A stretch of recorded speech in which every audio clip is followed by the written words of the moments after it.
Starship Troopers. What an absolute classic that was. Definitely a polarizing movie upon its release, and yet in more recent times, an absolute cult classic, and personally a favourite of my own. Set in the distant future, Starship Troopers depicts the Earth at war with a race of giant alien insects. Now, there are clearly some satirical themes and political messaging woven within this movie.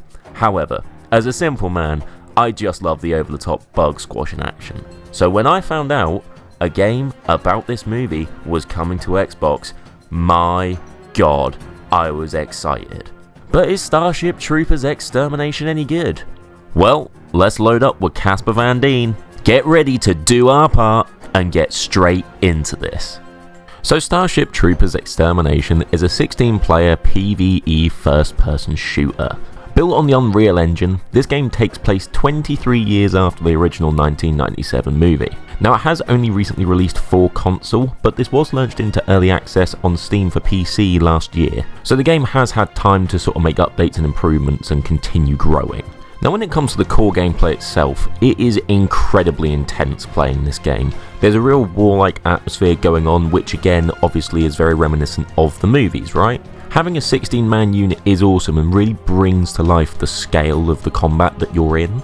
However, this game isn't all just bug guts and guns, there is genuine strategy involved within it. The whole base building aspect of the game is really creative, and it sets it apart from similar games when you look at the likes of Helldivers 2, which has exploded recently. This base building requires the gathering of various supplies, and it means that your big squad have to separate and split up and change their objectives. The building of specific defences to combat the varying enemies also adds a deeper layer of strategy to the game. Now, this strategic element does enable a level of replayability to Starship Troopers Extermination, which I do feel is essential because otherwise this game can be seen as a little bit repetitive in my opinion. I feel that this game is somewhat one-dimensional when it comes to its levels and game modes. Although these vary slightly, each mission is very much a drop-in, build a base, kill some bugs, and evacuate. And don't get me wrong, this is very fun, however, I can understand why it can get old quick for some players. This is further highlighted by the game offering no campaign or narrative to these missions, which for me is a massive missed opportunity. The Starship world offers such a wealth of intrigue and has the ability to enable so many other stories to be told in its universe. Not to mention, you literally have Johnny Rico in the game, so why not have a short story following his adventures after that first movie? As we know, the game is set after that experience, so why couldn't we see something following on from it?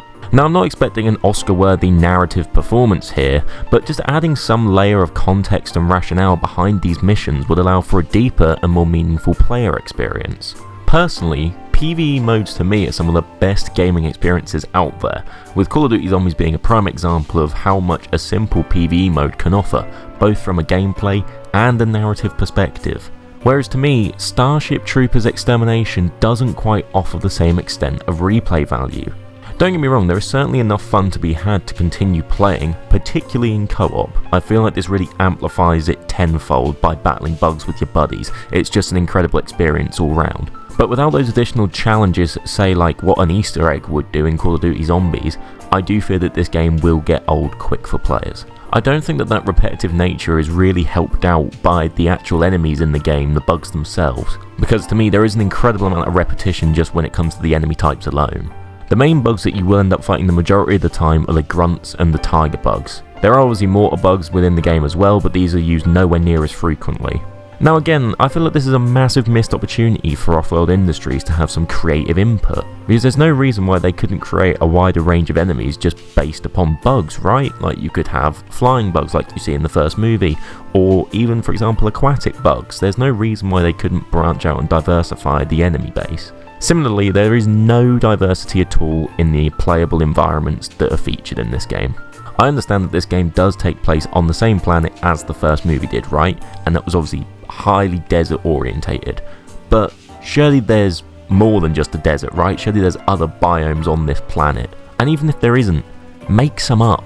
It's a video game. I doubt that any of the lore heads are going to be too upset if you diversify it and have a slightly oceanic world or a slightly foresty world or whatever. It's a shame because every single level just feels even more similar. The only thing I will say is that the differences between day and night levels are a nice touch, and that is a little bit refreshing.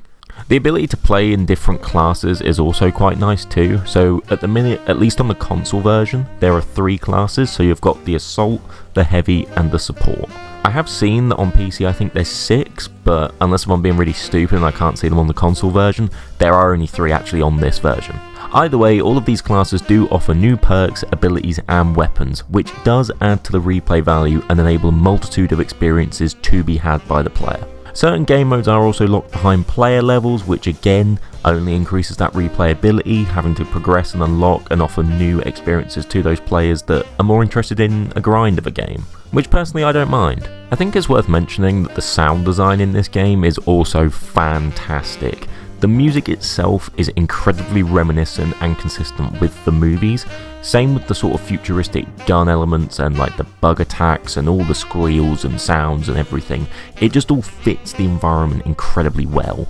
Again, to the pre-existing fans of the franchise, it will just layer that immersion a little bit deeper and you will enjoy the game way more because of these accurate sounds. Carrying on with the positives of this game, I'm absolutely shocked that this is only 9 GB, so it's such a quick install and takes up literally no space on your console. In a world where all games seem to be ridiculously large at this point, it's actually really nice to have a quote-unquote AAA game still be a decent size. However, I do think that this needs to change somewhat soon because Jesus Christ, there are a lot of bugs and updates that need patching.